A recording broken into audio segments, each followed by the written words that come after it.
tanto quanto nós. Bom, dito isso, quero te convidar a abrir sua Bíblia em Gênesis capítulo 1.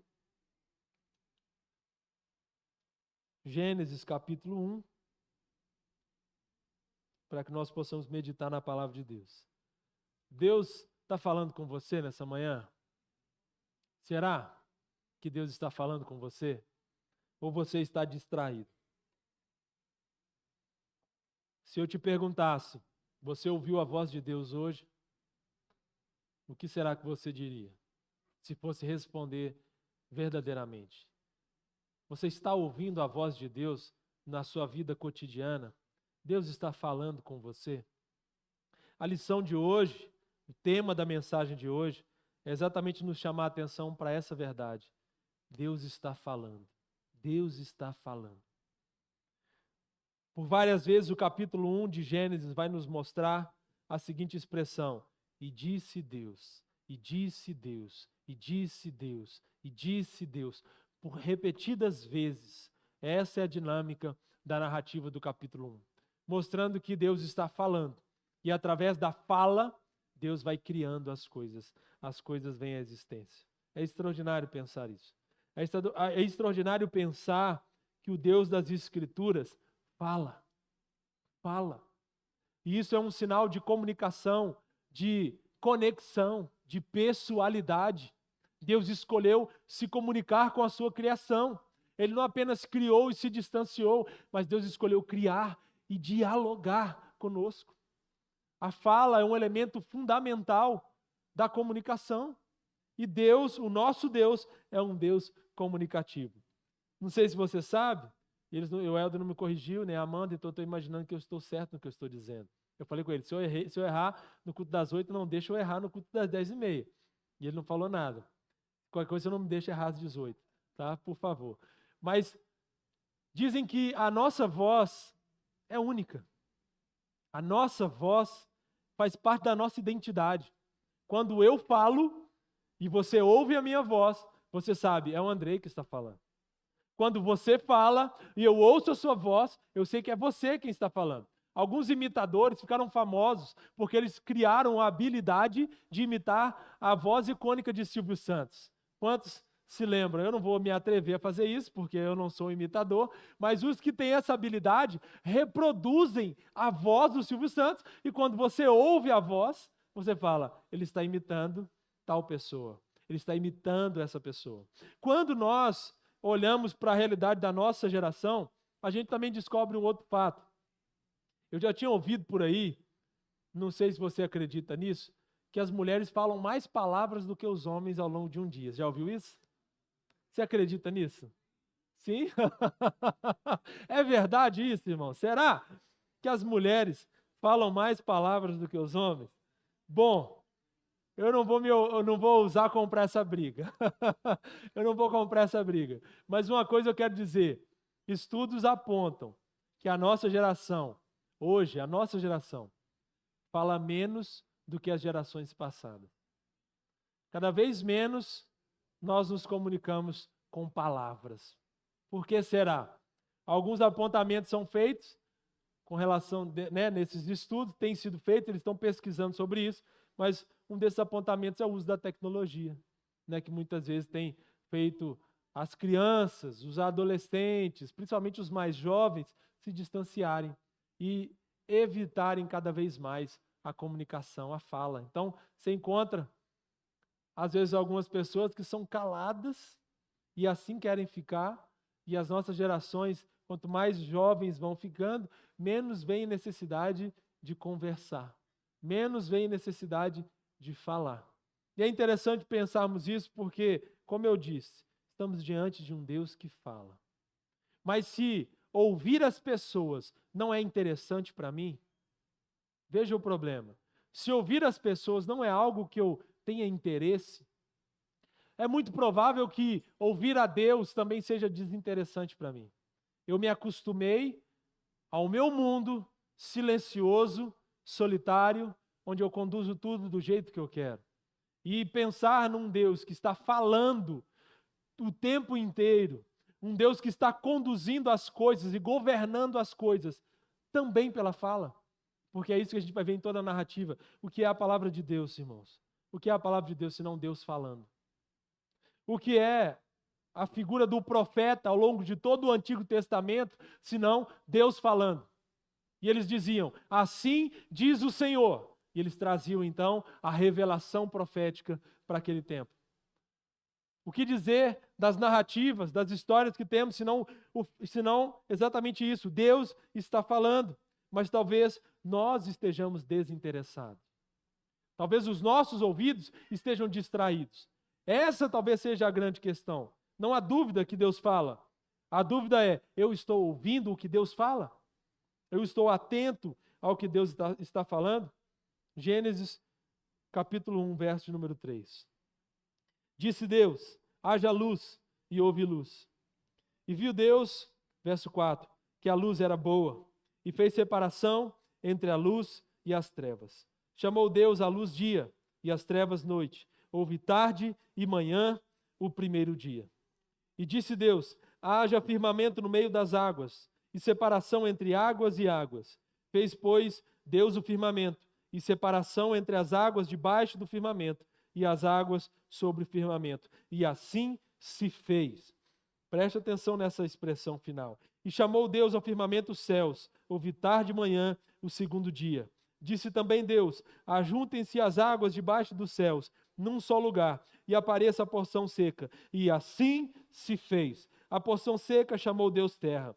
E ao ajuntamento das águas, mares. E viu Deus que isso era bom. E disse, produza a terra relva, ervas que deem sementes e árvores frutíferas que deem fruto segundo a sua espécie, cuja semente esteja nele, sobre a terra. E assim se fez. A terra, pois, produziu relva, ervas que davam semente, segundo a sua espécie, e árvores que davam fruto, cuja semente estava nele, conforme a sua espécie, e viu Deus que isso era bom.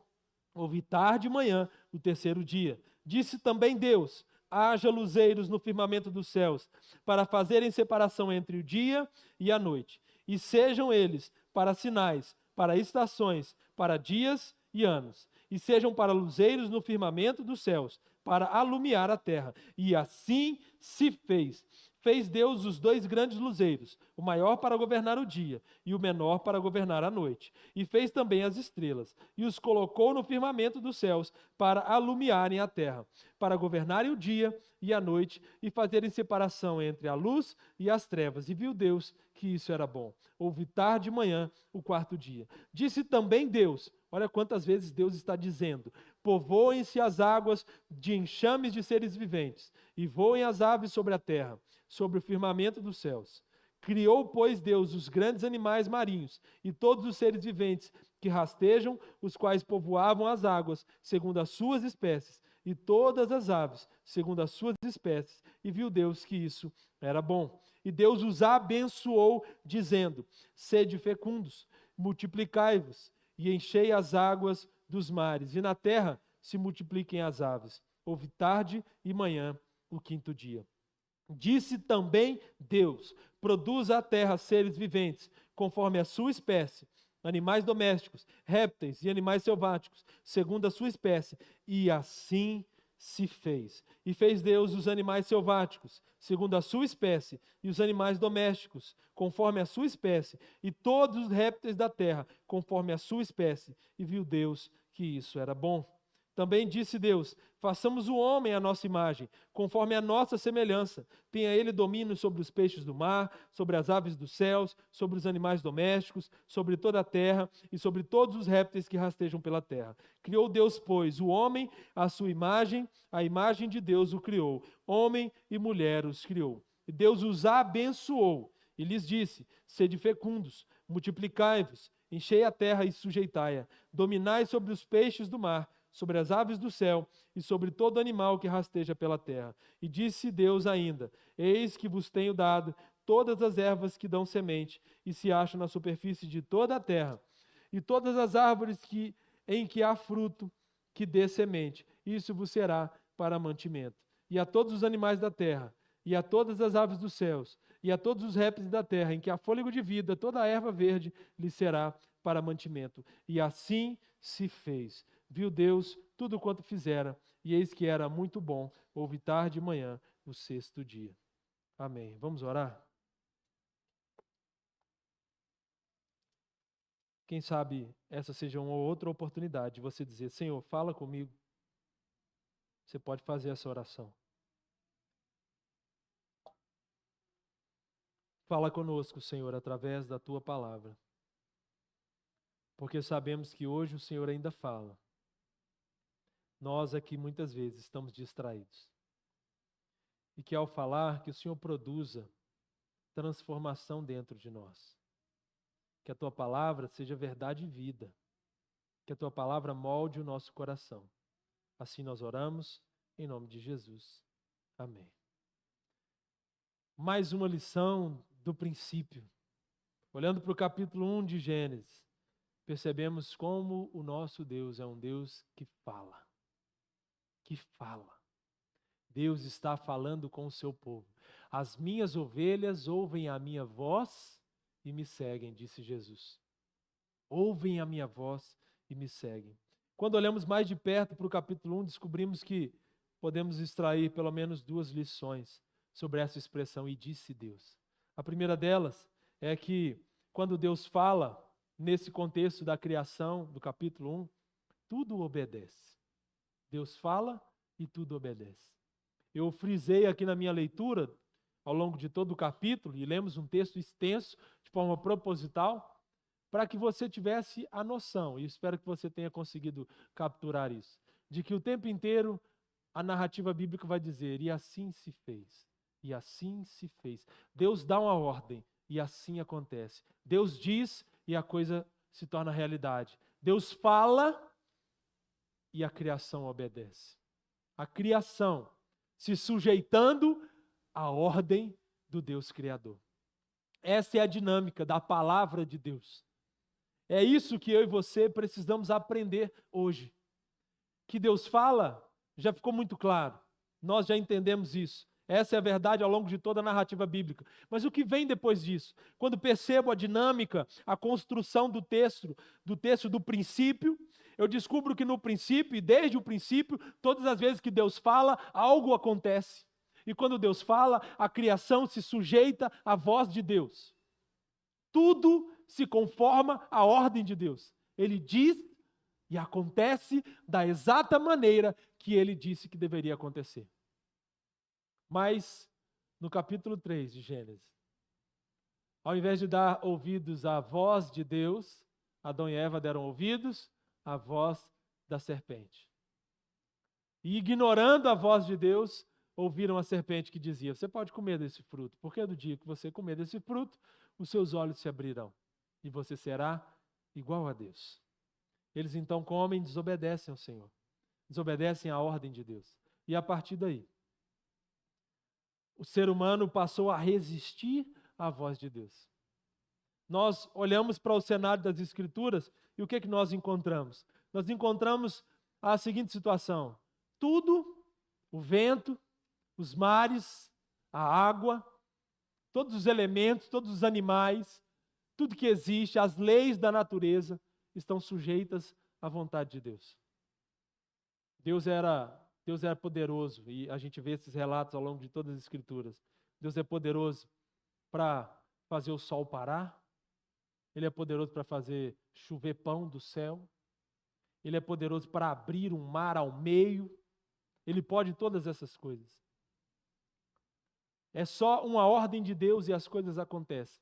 O mar, os elementos da natureza estão debaixo do seu domínio, mas existe uma coisa que se rebela contra Deus.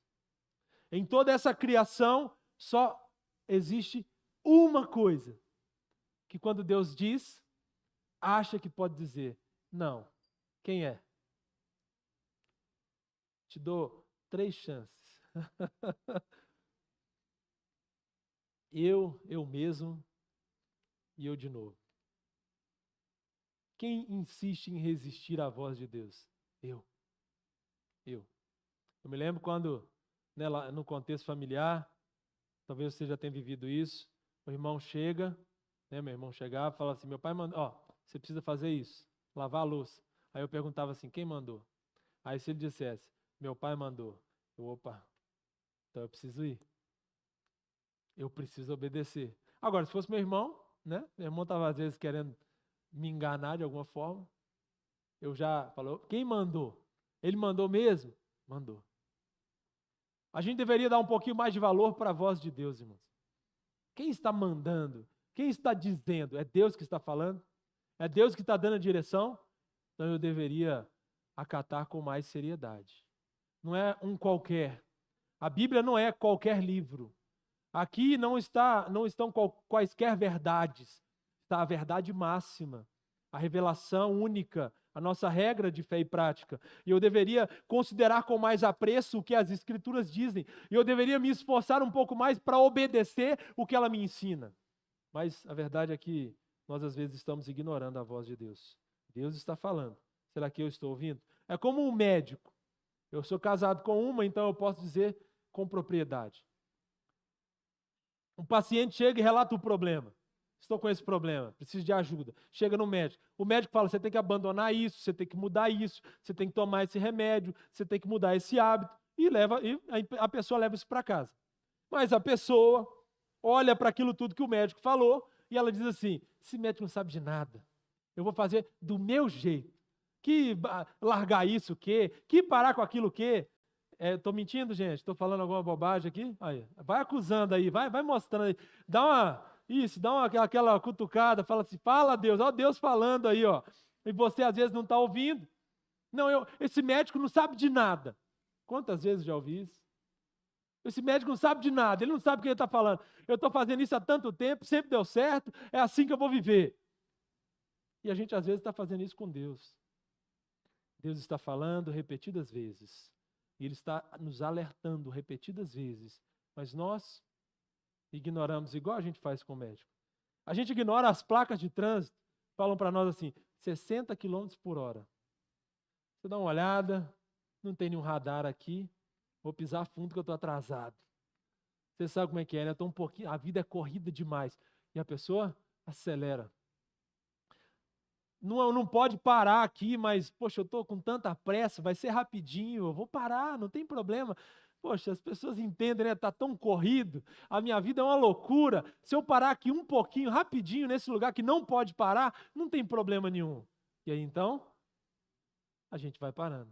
Ah, eu vou furar esse sinal aqui, porque tem ninguém aqui atravessando, é uma bobagem. Quem colocou esse sinal aqui não entendia nada de trânsito. Eu vou passar direto, porque eu tenho mais o que fazer. E assim, irmãos, nós vamos viver uma vida onde nós somos a nossa própria regra. Nós somos o nosso próprio padrão de obediência. Eu obedeço às minhas próprias vontades. A quem eu obedeço? Eu obedeço a mim mesmo. E no dia que a palavra de Deus concordar comigo, eu obedeço. O dia que ela discordar de mim, eu furo o sinal. Eu estaciono onde eu quiser. Eu faço o que eu quiser, porque, ao final das contas, é a minha vida. Então, são as minhas regras. Mas quando, na verdade, o padrão que Deus nos criou para viver é o padrão que se sujeita à vontade dele. Tudo obedece a Deus. Por que eu não vou obedecer? Lembra da história de Jonas, que nós já expusemos aqui? Jonas recebe a ordem de Deus. Você vai para Nínive pregar o arrependimento. Anuncia para eles que o juiz vai chegar ali. Jonas vai para o outro lugar. Ele vai para o lugar oposto ao que ele deveria ir. E aí Deus então começa a mostrar que tudo na história de Jonas obedece a Deus. Menos Jonas. Deus manda uma tempestade. Deus mandou e a tempestade chegou, gente. Não precisou fazer força, não. Deus falou, vai, e ela foi. Ela começa. As ondas se agitam. O mar é controlado pelas mãos de Deus, pela palavra de Deus, e as ondas, as águas se agitam. As águas tão profundas e que não podem ser controladas pela pequenez humana, podem ser controladas pelo grandioso Deus das Escrituras. E o mar então se agita. Obedece a Deus. Jonas é lançado nas águas e vem um peixe que obedece a Deus e engole Jonas. Todo mundo nessa história obedece a Deus. Deus dá a ordem para que nasça uma planta da noite para o dia e ela resolve nascer. Deus manda ela secar o verme obedece a ordem de Deus, seca a planta. Tudo obedece a Deus. Qual é a única coisa que resiste à vontade de Deus? Jonas. Eu e você. nós. Deus fala e nós resistimos. Deus fala e nós nos rebelamos. Deus fala e nós rejeitamos. Até quando, queridos? Você realmente acha que esse é o caminho da sabedoria? Por que somos tão resistentes à voz de Deus? Por tantas vezes, o livro de Gênesis e toda a Escritura vai nos mostrar Deus, com a sua graça e misericórdia, escolheu conversar conosco. Escolheu falar de forma que você entenda. Você não tem a desculpa de dizer, não, Deus, eu não entendi o que você falou. Você não tem essa desculpa. Você tem a palavra de Deus. Você tem o Deus que fala na língua dos homens. E por mais que isso pareça até uma contradição, como um Deus tão grande fala na língua de seres tão imperfeitos, se sujeita e se humilha de tal forma, mas é exatamente isso que Deus escolheu fazer. E Ele fala na nossa língua, Ele conversa conosco, Ele deixa para nós os seus ensinamentos, mas nós resistimos em viver do nosso jeito. Até quando, querido? Até quando? Até quando você vai viver assim, replicando os mesmos erros antigos? Adão rejeita a ordem de Deus e colhe as consequências. Jonas rejeitou a missão de Deus e foi sendo conduzido, mostrando que Deus estava no controle de tudo. Deus ia conduzir Jonas até que o peixe cospe Jonas para que ele pudesse fazer a missão. Conduzindo ele. Deus vai te guiar e fazer a vontade dele. Você não pode resistir. Mas enquanto você resiste, você se frustra, você se cansa, você se desgasta sem precisar. Era simplesmente obedecer. Era isso que você precisava fazer. Pedro rejeitou a advertência de Jesus quando disse, você vai me negar? Você vai me negar. Ele, não, Senhor, ainda que todos te neguem, eu jamais te negarei. E ele rejeita a advertência do próprio Deus e cai em contradição logo na sequência. Nós precisamos urgentemente voltar a obedecer a Deus. Muitos dos nossos erros, muitas das nossas falhas, muitos dos problemas que vivemos seriam evitados se nós fizéssemos uma pergunta. E a pergunta é, o que Deus falou sobre isso? Muitos dos nossos erros seriam evitados se nós fizéssemos para nós mesmos a seguinte pergunta: o que Deus falou sobre isso? O que Deus ensinou sobre isso? E se nós fizéssemos essa pergunta de forma mais séria, e nos voltássemos para a palavra de Deus, e nos voltássemos para uma vida de oração, nos voltássemos para uma vida de busca ao Senhor, nós provavelmente chegaríamos em respostas que nos livrariam de muitos dos erros que nós insistimos em cometer nas nossas famílias, no nosso casamento, na criação de filhos, na escolha profissional, nos nossos relacionamentos e amizades, porque às vezes não nos perguntamos o mínimo. Deus, o que o Senhor quer que eu faça? Deus, o que o Senhor ensinou? Deixa eu obedecer o que já está escrito? Deixa eu obedecer o que já foi dito? E certamente muitos dos nossos erros seriam evitados. A gente não precisa ser mais a palavra final. Deus é a palavra final. Mas a segunda coisa que aprendemos com essa dinâmica da fala de Deus, quando Deus fala, em primeiro lugar, tudo obedece. Mas também quando Deus fala, nesse contexto da criação, bênçãos são derramadas. Olha que coisa maravilhosa. Quando Deus fala, no contexto da criação, o que a gente pode aprender com isso? Deus fala e profere bênçãos. Que coisa maravilhosa. Os versos 22 e 28 vão mostrar isso para nós. E eles dizem, e Deus os abençoou dizendo. Verso 28, e Deus os abençoou e lhes disse. Deus usa das palavras para abençoar. Para abençoar. Eu outro dia falei aqui que a Esther fazia das plantas lá em casa vítimas, né? Ela comprava as plantas e falava, a próxima vítima. A planta não durava, a coisa não ia para frente. Falei, oh meu Deus, coitada, né, desses seres aí que vão sofrer. E aí, eu preciso me retratar aqui que a última leva está dando certo e elas estão sobrevivendo. Contra todas as expectativas, elas estão caminhando bem, estão florescendo, as folhas estão nascendo. Que coisa maravilhosa. O que eu quero dizer com isso? Quando a gente compra uma planta, não é só botar ela lá no lugar. Como se Deus fosse só dizer, haja tudo veio à existência e agora vivam de forma autônoma e se virem. Não foi assim que Deus fez. Não foi. Deus criou todas as coisas, ele viu que aquilo ali era bom, ele declara que aquilo era bom, mas ele continua, e ele, ao invés de só declarar que é bom, Deus vai se revelar como o mantenedor daquela criação. Deus abençoa aquela criação e vai dizer: tudo que vocês precisam para que vocês continuem existindo virá de mim. Essa é a bênção de Deus. Esse é o Deus da provisão. Ele não só cria as coisas, mas ele sustenta as coisas. Ele preserva as coisas criadas. E isso é extraordinário, pensar dessa forma. Não é só comprar a planta, é regar várias vezes, é adubar a terra, é fazer algumas podas quando necessário, é cultivar o que foi plantado. E é exatamente assim que Deus escolheu fazer conosco. Deus está de perto sustentando a sua criação. E aprendendo sobre isso, irmãos, nós podemos aplicar a nossa própria vida.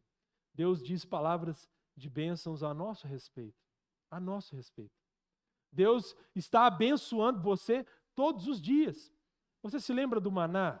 Como que a coisa acontecia? O maná era a bênção de Deus em forma de alimento. Deus estava abençoando o povo que estava caminhando no deserto. E Deus estava provendo o alimento para aquelas pessoas. E todos os dias caía uma espécie de um pão dos céus. E quando os israelitas acordavam, aquele pão já estava ali. Mas tinha um detalhe. Se você pegasse para 2 dias, o que acontecia? Se você guardasse para 3 dias, o que acontecia? Estragava. Estragava. Por quê? Porque nós precisamos aprender a confiar na bênção de Deus constante sobre nós. Meu irmão, você só está aqui, agora, porque a bênção de Deus é sobre a sua vida.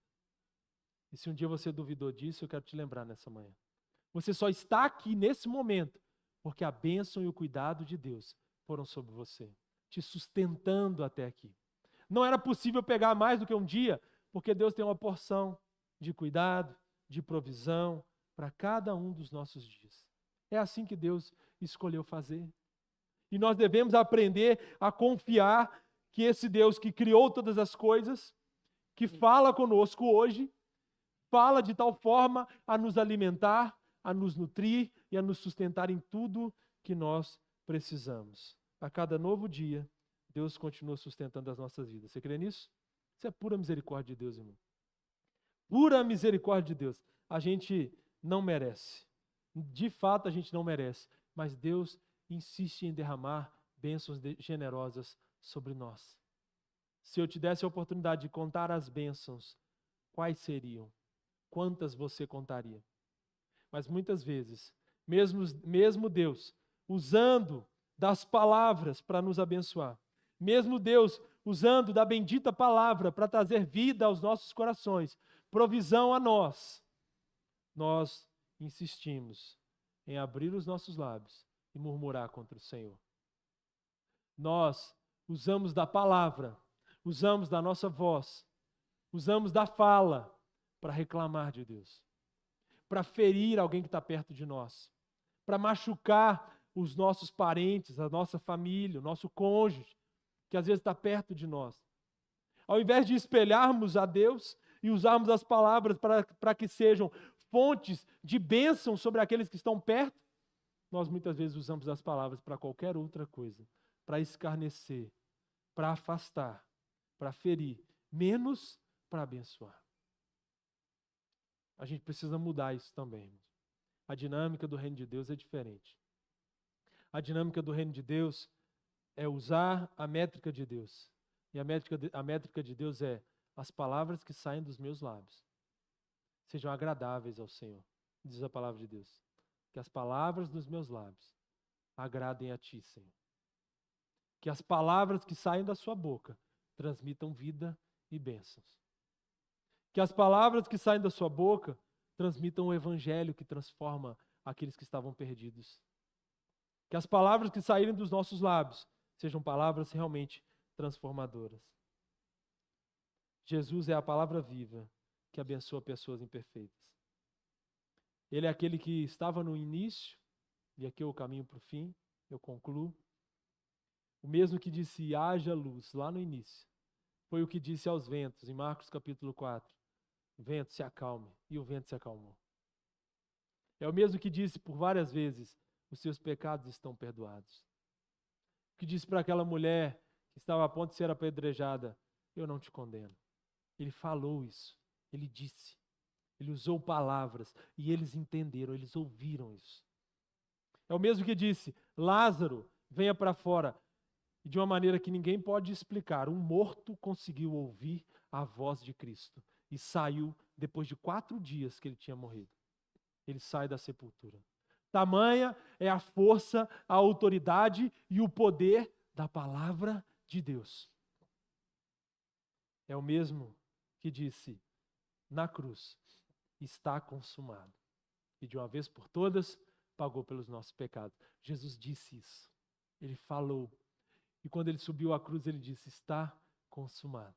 E toda a dívida que havia em nosso nome, todo o pecado, foi apagado através do sangue de Jesus. Eu me lembro da história de um centurião, e aqui eu concluo. Mateus capítulo 8. Ele era um militar, não era judeu, e ele se encontra com Jesus e fala para Jesus, Jesus, meu servo está à beira da morte. E Jesus conversa com aquele homem. E Jesus fala para ele o seguinte, olha, eu vou na sua casa, eu vou até o seu servo e eu vou curá-lo. E aquele centurião, aquele homem que nem era judeu, que não era um israelita, que não era do povo de Deus, aquele homem vira e fala, Senhor, basta uma palavra tua, só uma palavra, e certamente o meu servo ficará curado. Eu não sou digno que o Senhor entre na minha casa, mas uma palavra e ele será curado. Jesus vira para aquele homem e diz, o seu servo já está curado, agora. E vira para aquela multidão e diz, eu não achei em Israel, ele está falando, eu não achei, vou traduzir, eu não achei no meio da igreja ninguém que tivesse uma fé como a desse homem, que nem é do povo de Deus. Uma fé e uma confiança de que uma palavra de Jesus pode mudar tudo. Qual é o impossível? Qual é a situação, seja na sua família, na sua casa, no seu contexto, nesse mundo, que a palavra de Deus não possa mudar? Qual é a situação? Basta uma palavra e todas as coisas se transformam. Esse é o Deus que nós servimos. É a esse Deus que nós devemos toda a nossa devoção. Ele precisa ser o norte, o centro da nossa vida. Vamos ficar de pé? Vamos orar?